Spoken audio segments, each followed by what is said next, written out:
शेठ जी,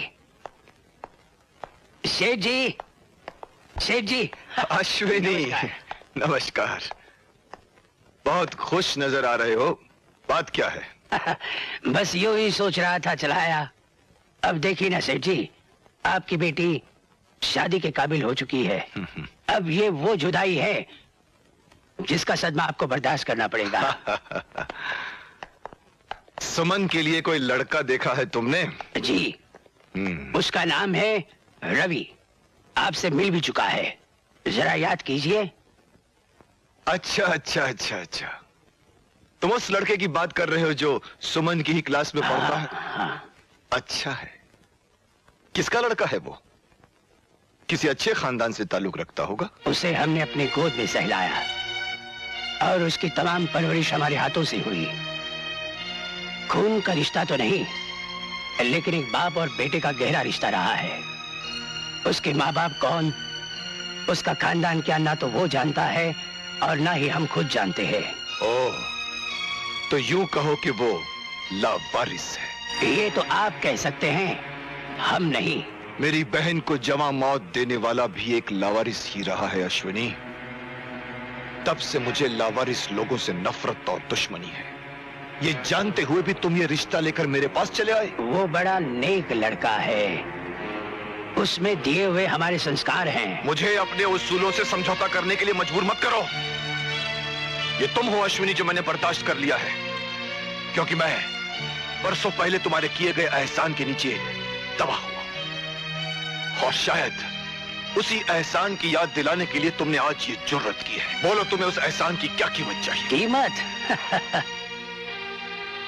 हम अमीर ना सही सेठ जी, लेकिन एहसान के सौदागर नहीं हैं। बदनसीबी के आपकी समझ पर दौलत का काला पर्दा पड़ गया है। इस अंधेरे में कुछ लोग तो रस्सी को सांप और कुछ लोग सांप को रस्सी समझ बैठते हैं। मैं किसी अंधेरे में नहीं हूं अश्विनी, बल्कि तुमने अपनी दोस्ती का भ्रम देकर आज तक मुझे अंधेरे में रखा है। हमारे बेगरज दोस्ती पर ये गलीज धब्बा मत लगाइए सेठ जी। मैं सच्चाई से पर्दा उठा रहा हूं, और सच ये है अश्विनी कि तुम्हारी नियत में खोट है, वरना 18 साल के बाद ही तुम यहां क्यों आए? इससे पहले इस शहर की ओर मुड़कर क्यों नहीं देखा? दरअसल तुम 18 साल तक फसल के पकने का इंतजार करते रहे, और जब फसल पककर तैयार हो गई तो किसी जमींदार की तरह लगान वसूल करने तुम यहां चले आए। बोलो बोलो अश्विनी, क्या चाहिए तुम्हें?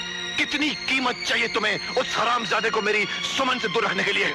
ये गाली तुमने हमें दी है, रवि को नहीं दी राजेश्वर।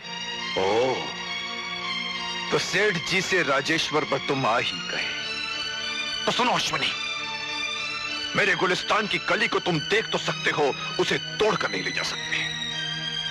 एक नजर अपने आप पे डालो और फिर अपने पैरों पर घूमकर मेरे बंगले को देखो और मुझे बताओ, क्या इसी दिन के लिए मैंने अपनी सुमन को हर दुख हर तकलीफ से दूर रखा कि किसी भिखमंगे लावारिस के हाथों उसे सौंप दूं, ताकि वो मेरी दौलत को नाजायज रास्ते पर लुटा दे, ताकि सुमन का भी वही हाल हो जो मेरी बहन का हुआ था? नहीं अश्विनी, नहीं, अब वो गलती मैं दोबारा नहीं होने दूंगा। तुम समझते हो राजेश्वर कि अमीर आदमी ही खानदानी बनता है? रुपया अरे रुपया तो हाथों का मैल है।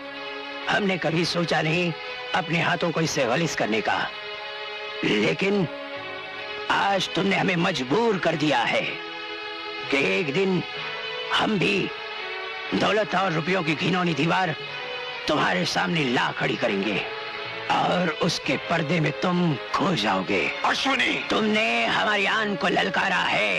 अरे तुम गरीब लोग क्या जानो कि शान क्या होती है और आन क्या होती है। वैसे भी अपनी शान को बचाने की ताकत है मुझ में। अश्विनी, तुम्हारे इरादों को मिटाकर मैं तुम्हें अपनी दौलत के आगे झुकने पर मजबूर कर दूंगा, ये मेरी जिद रहेगी। राजेश्वर, तुम्हारी ये जिद, तुम्हारी ये दौलत, तुम्हारा सब कुछ हमारे बढ़ते हुए कदमों तले रौंदा जाएगा। इंतजार करो।